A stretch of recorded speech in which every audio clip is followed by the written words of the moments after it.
Now I start my statement in my national capacity. السيد الرئيس.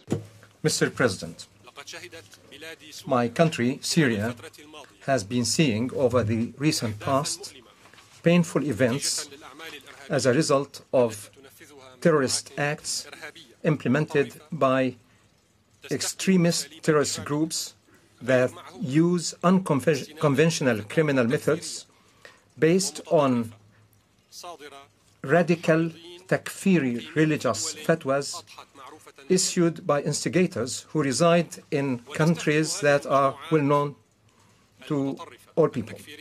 These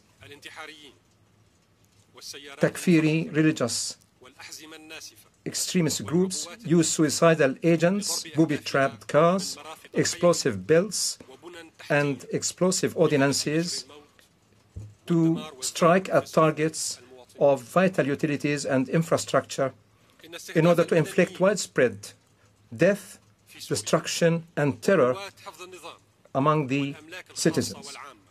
Targeting of civilians and law enforcement forces, as well as private and public properties, has become, unfortunately, the daily routine of these armed terrorist groups, which have now become professional in implementing acts of armed robberies, banditry, burning of hospitals and clinics, as well as acts of robbery, plundering, and assassinations, and acts of aggression against peaceful citizens in their homes and their trade enterprises in order to terrorize them and render them displaced persons. In addition to taking hostages from the civilians and the military personnel in return for financial ransom in order to support their terrorist acts or to achieve political objectives.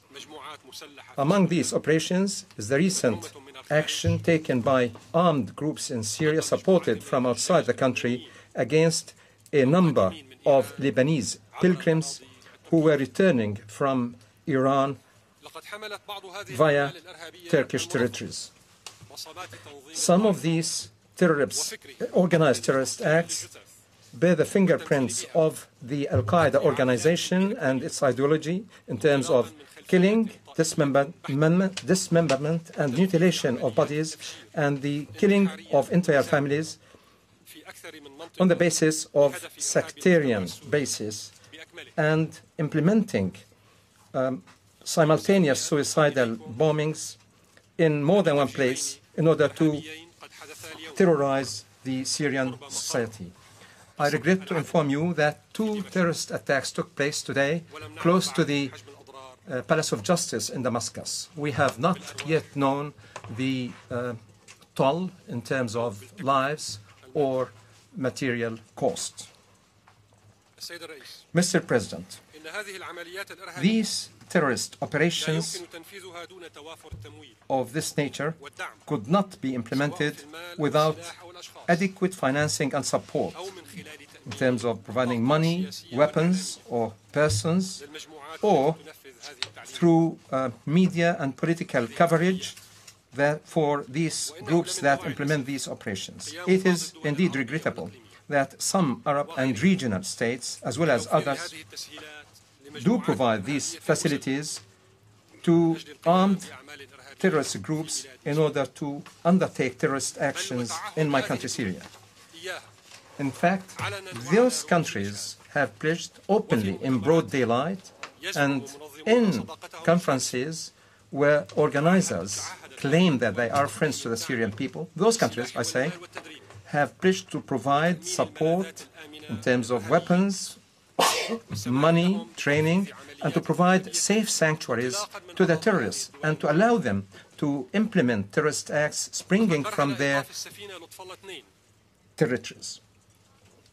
The interception of the ship Lutfallah II, which was intercepted, has demonstrated the involvement of Arab and non-Arab countries who were planning to send lethal weapons to terrorist groups in Syria in order to inflict killing and destruction.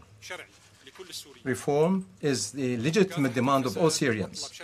Fighting corruption is a demand for 99.9% of the Syrian people. But reform and fighting corruption could not be undertaken via terrorist means.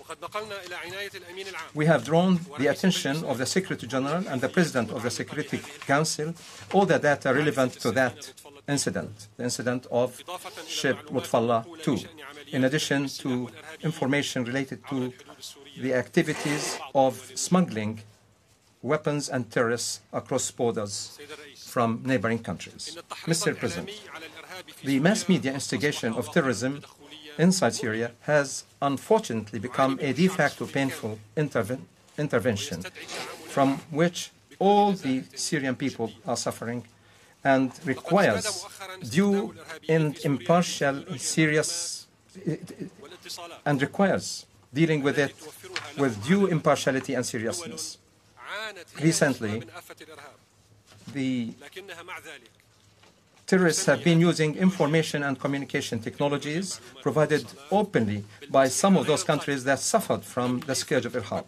But unfortunately, these countries call this technology as non-lethal weapons. We also have seen TV channels directed at the Syrian society that broadcast extremist religious ideology that incite terrorism, killing, and sectarian and religious sedition, supported by some of countries and radical groups.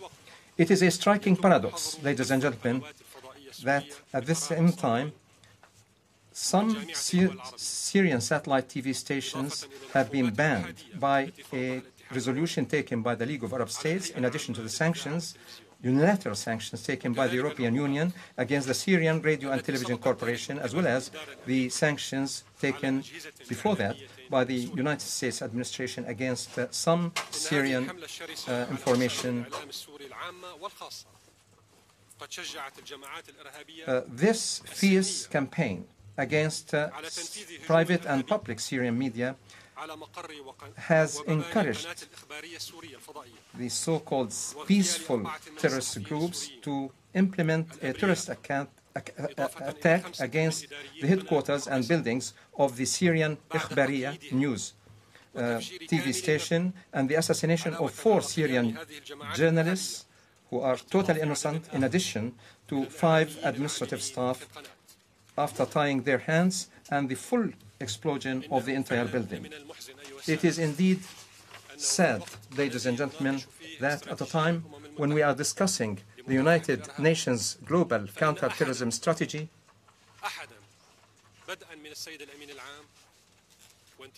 beginning with the Secretary General and the Chairman of the Counterterrorism Commission, no one has expressed condolences to the people of Syria and the victims, and did not condemn this terrorism that led to the loss of Syrian journalists. The number of terrorism victims committed by terrorist groups in Syria is constantly on the rise.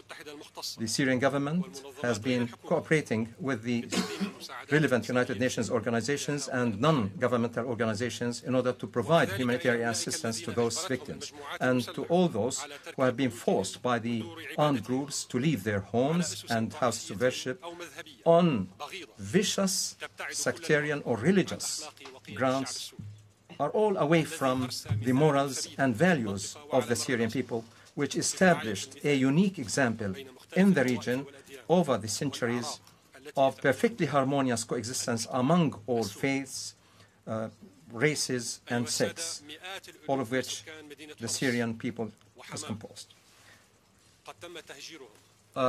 Hundreds of thousands of people of Homs and Hama have been displaced outside their homes and have been expelled. 110,000 Christian Syrian citizens have been expelled en masse from their neighborhoods. Their churches have been occupied. They have been intimidated. They have been threatened by death if they return to their homes. In addition, hundreds of thousands others of the population of these two cities from Muslims who also have been displaced and expelled. And they have been told that if they return to their homes, then their destiny would be death. Syria calls upon all states to work with it in order to scrupulously implement the provisions of the UN Global Counterterrorism Strategy, and Syria calls for moving from words to deeds by taking necessary measures in order to prevent and halt financing of any terrorist acts or preparing such acts against Syria emanating from the territories of neighboring states, and not to provide sanctuary for all those who plan or support or commit terrorist acts. The terrorist acts have cost us precious blood from our people, civilian and military, and one day will come when we hold to account all those who participated in these acts, instigated them, financed them, and facilitated their implementation. What is happening in my country, Syria, in terms of terrorist acts that aim at destabilizing the state, the society, and the people, is no less dangerous than all terrorist acts that targeted many member states of the United Nations, both developed and developing. There is actually no sanctioned or unsanctioned terrorism according to those religious fatwas. There is only one terrorism that must be combated. The terrorism that is targeting Syria is the very same terrorism that targeted and continues to target other member states of this world organization. There is nuclear terrorism, there is information terrorism, there is cultural terrorism, there is also political and economic terrorism. All that is terrorism. But ensuing suffering remains the same. I thank you, Mr. President. I now give the floor to the distinguished representative